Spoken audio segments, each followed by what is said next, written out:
নমস্কার বন্ধুরা, আপনাদের সকলকে জানাই আমার চ্যানেলে সুস্বাগতম। চলে এসেছি একটা নতুন গুরুত্বপূর্ণ ও তথ্যপূর্ণ ভিডিও নিয়ে। আজকের এই ভিডিওতে জেনে নেব বাংলা মাস অনুযায়ী 1432 বঙ্গাব্দে ও ইংলিশ বছর অনুযায়ী 2025 সাল শ্রাবণ মাসের সোমবার কটি পড়েছে এবং তার মাহাত্ম্য। তার সাথে জানবো শ্রাবণ কথার অর্থ কি, শ্রাবণ সোমবারে ভগবান শিবের তাৎপর্য, পবিত্র শ্রাবণ মাসে শিব পুজোর আচার ও অনুষ্ঠান, শ্রাবণ মাসে মহাদেবের পুজো করার উপকারিতা, শ্রাবণ মাসে পালন করা উপবাসের প্রকারভেদ, শ্রাবণ মাসের উপবাসের সময় কি খাবেন এবং কি খাবেন না, 16 সোমবার ব্রতর কার্যকারিতা কি, শ্রাবণ মাসের মাহাত্ম্য, শ্রাবণ মাসে ব্রত পালনের নিয়ম কি, শ্রাবণ মাসে কি কি করা যাবে না, শ্রাবণ মাসে মহাদেবের মাথায় জল ঢালার নিয়ম কি, শিবলিঙ্গে জল ঢালার সময় কোন মন্ত্র জপ করতে হবে, প্রভু শিবের প্রণাম মন্ত্র কি, মহাদেবের মহামৃত্যুঞ্জয় মন্ত্র কি, এই মন্ত্রটি কখন জপ করতে হবে, মহামৃত্যুঞ্জয় মন্ত্রের তাৎপর্য কি, শিব পূজার পুষ্পাঞ্জলি মন্ত্র কি।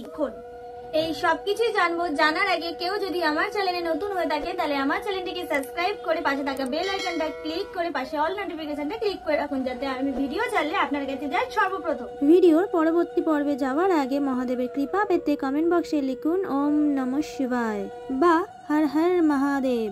এবারে আসা যাক মূল বিষয়। পঞ্জিকা অনুসারে সূর্য যখন কর্কট রাশিতে প্রবেশ করে তখন থেকে শুরু হয় শ্রাবণ মাস। হিন্দু ধর্মে শ্রাবণ মাস বিশেষ মাহাত্ম্যপূর্ণ। এই মাসে মহাদেবের মাস বলেও মনে করা হয়।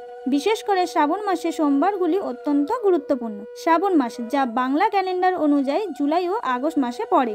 জেনে নেব শ্রাবণ কথার অর্থ কি। শ্রাবণ মাস অন্যান্য মাসের তুলনায় সবচেয়ে পবিত্র মাসগুলির মধ্যে একটি। শ্রাবণ, যার অর্থ হলো শ্রবণ করা বা শোনা, এটি বাংলা মাসের চতুর্থ মাস। কিন্তু আপনি কি কখনো ভেবে দেখেছেন কেন এর নামকরণ করা হয়েছিল শ্রাবণ? পূর্ণিমার দিন শ্রাবণ নক্ষত্র আকাশে শাসন করে বলে মনে করা হয়, তাই এর নামকরণ করা হয়েছিল নক্ষত্র থেকে। শ্রাবণ সোমবারে ভগবান শিবের তাৎপর্য। সমুদ্র মন্থনের সময় দেবতা ও অসুরদের মধ্যে সংঘর্ষের ফলে যে 14টি উপাদান বেরিয়ে এসেছিল তার মধ্যে একটি হলো মারাত্মক বিষ হলাহল। মানব জাতিকে রক্ষা করার জন্য ভগবান শিব সমস্ত বিষ পান করেছিলেন এবং মাতা পার্বতী সেই বিষ মহাদেবের কণ্ঠে স্তব্ধ করেছিল, যাতে বিষটি তার শরীরে ছড়িয়ে পড়তে না পারে। তাতে মহাদেবের কণ্ঠ নীল বর্ণ ধারণ করে এবং তিনি নীলকণ্ঠ নামে পরিচিত হন। এই ঘটনাটি শ্রাবণ মাসে ঘটেছিল। এর ফলে ভগবান শিবের শরীরে তাপমাত্রা বৃদ্ধি পায়। তার শরীরের তাপমাত্রা কমাতে মাতা পার্বতী ও সমস্ত দেবতারা মহাদেবের মাথার ওপর দুধ ও গঙ্গাজল বর্ষণ করেন এবং ইন্দ্রদেব চেয়েছিলেন মহাদেবের তাপমাত্রা দ্রুত কমে যাক, তাই তিনি অত্যাধিক বৃষ্টিপাত করেছিলেন। এতে মহাদেব শান্ত হয়েছিলেন। সেই সময় থেকে শ্রাবণ মাসে বিশেষ করে সোমবারে মহাদেবের মাথায় জল ঢালা হয়। শ্রাবণ মাসে সোমবারে শিব পুজোর আচার অনুষ্ঠান। বলা হয় সমস্ত দেবতাদের মধ্যে মহাদেবকে সন্তুষ্ট করা সহজ। শ্রাবণ মাসে সোমবারে দিনগুলি খুব ভোরে ঘুম থেকে উঠে স্নান করে নিতে হবে। এরপর শিব মন্দিরে যেতে হবে অথবা আপনার নিজের বাড়িতে যথাযথ আচার অনুষ্ঠানের মাধ্যমে একটি খাঁটি রুদ্রাভিষেক পূজা করতে হবে। বেলপাতা, ধুতরা, গঙ্গার জল, মধু এবং দুধ হলো পুজোর গুরুত্বপূর্ণ উপকরণ এবং পঞ্চামৃত দিয়ে শিবলিঙ্গকে অভিষেক করতে হবে। মহাদেবকে ঘি সাক্কার নিবেদন করতে হবে। তারপর প্রার্থনা ও আরতি করুন। পুজো শেষ হবার পর প্রসাদ বিতরণ করুন। শ্রাবণ মাসের মাহাত্ম্য। মনে করা হয় শ্রাবণ মাসে ভোলেনাথ স্বয়ং মর্তে নেমে আসেন। এই সময় যারা মহাদেবের আরাধনা করেন তাদের সব মনস্বাসনা পূরণ করেন স্বয়ং শিবশঙ্কর। শ্রাবণ মাসে সোমবারগুলিতে লক্ষ লক্ষ শিব ভক্ত সারা দিন উপবাস থেকে শিব পুজো করে থাকে। এই সময় বাঁকে করে জল নিয়ে কোনো শিব তীর্থে গিয়ে শিবলিঙ্গে জল ঢালার রীতিও প্রচলিত আছে। শ্রাবণ মাসে শিব পূজার উপকারিতা। শ্রাবণ মাসে সর্বশক্তিমান ভগবান শিবের উপাসনা ভক্তদের জন্য বিভিন্ন আশীর্বাদ নিয়ে আসে, যার মাধ্যমে আধ্যাত্মিক শুদ্ধি অর্জন অন্তর্ভুক্ত। এছাড়া পণ্ডিতের নির্দিষ্ট অনুসারে রুদ্রাক্ষ, মধু, ঘি, বেলপাতা ইত্যাদি দিয়ে ভগবান শিবের উপাসনা করলে গ্রহ দোষজনিত দুঃখ কষ্ট দূর হয়। অভিজ্ঞ পণ্ডিতদের দ্বারা সম্পাদিত রুদ্রাভিষেকের পূজা আপনাকে দুরারোগ্য রোগ, আর্থিক সমস্যা এবং খারাপ কর্ম থেকে মুক্তি পেতে সাহায্য করে। এটি আপনার কর্মজীবন, ব্যবসা এবং ব্যক্তিগত জীবনেও সাফল্য বয়ে আনতে পারে।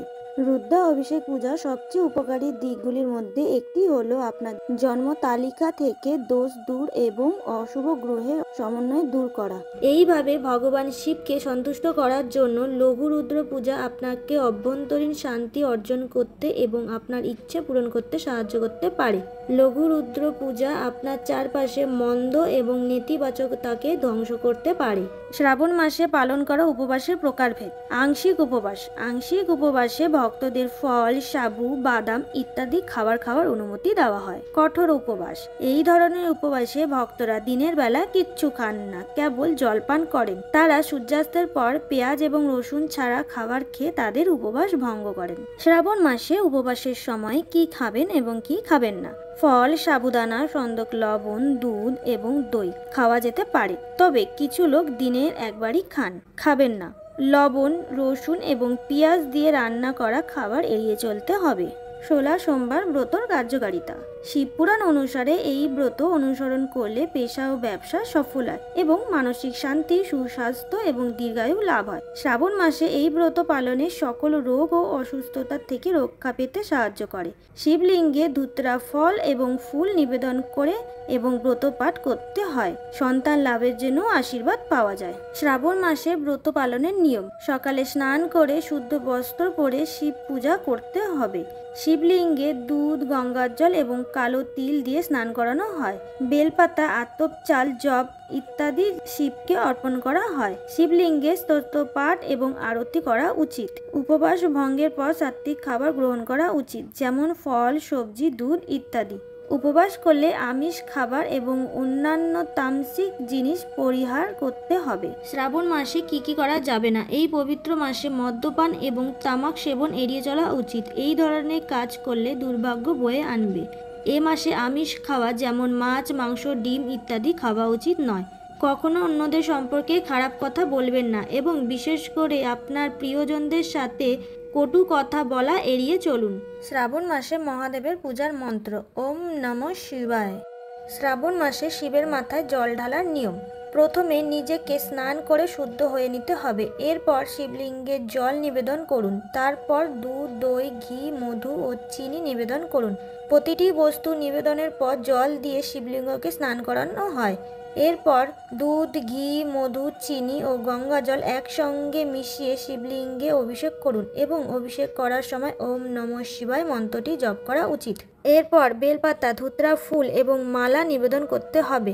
এরপর আরতি করে মহাদেবের কাছে প্রণাম করতে হবে। এছাড়া আখের রস দিয়ে শ্রাবণ মাসের সোমবারে শিবলিঙ্গে অভিষেক করলে আর্থিক সংকট থেকে মুক্তি পাওয়া যায়। শিবলিঙ্গে জল দেওয়ার মন্ত্র হলো দুধ মন্ত্র, ওম হম ঈশানায় নমঃ, দধি বা দই মন্ত্র, ওম জম অঘোরায় নমঃ, ঘি বা ঘৃত মন্ত্র, ওম হম বামাদেবায় নমঃ, মধু মন্ত্র। ওম হরম সদিয়া জাতায় নমঃ। তারপর গঙ্গার জল ও ডাবের জল ঢালার মন্ত্র। ওম নমঃ শিবায় নমঃ। এই মন্ত্রটি 108 বার জপ করতে হবে। এই মন্ত্রটি ভগবান শিবের সবচেয়ে শক্তিশালী মন্ত্রগুলির মধ্যে একটি। এই মন্ত্রটি ভক্তি ভরে জপ করলে যে কোনো সংকট থেকে মুক্তি পাওয়া যায় বলে মনে করা হয়। অনেকেই উপবাস রেখে সকালবেলায় বা দুপুরবেলায় গিয়ে বাবার মাথায় জল ঢেলে আসেন, কিন্তু সন্ধেবেলা শিব পুজো করার জন্য আদর্শ। সন্ধেবেলা জল ঢালার পর বাতি জ্বালাতে হবে। প্রণাম মন্ত্র। নমঃ শিবায় শান্তায় কারুণাত্রায় হেতবে নিবেদিতামি চাত্তানং তং গতিং পরমেশ্বর। মহাদেবের মহামৃত্যুঞ্জয় মন্ত্র। ও ত্র্যম্বকং যজামহে সুগন্ধি পুষ্টিবর্ধনং উর্বারুক্মি বন্ধনানন্দিত মুক্তি মা অমৃতাৎ। এই মন্ত্রটি 108 বার পাঠ করতে হবে। মৃত্যুঞ্জয় মন্ত্রটি পাঠ করার উচিত সময় হলো সূর্যোদয়ের আগে, অর্থাৎ ব্রহ্ম মুহূর্ত হলো এই মন্ত্রটি পাঠ করার আদর্শ সময়। সেই সময় ঘুম থেকে উঠে স্নান করে নিয়ে মন্ত্রটি জপ করতে হবে। মৃত্যুঞ্জয় মন্ত্রের তাৎপর্য। দীর্ঘায়ু ও সুস্বাস্থ্য। এই মন্ত্রটি জপ করলে দীর্ঘায়ু লাভ করা যায় এবং শারীরিক ও মানসিক স্বাস্থ্য ভালো থাকে, এমনটাই বিশ্বাস করা হয়। মৃত্যু ভয় থেকে মুক্তি। মন্ত্রটি মৃত্যু ভয় এবং বন্ধন থেকে মুক্তি পেতে সাহায্য করে। মোক্ষ লাভের পথ।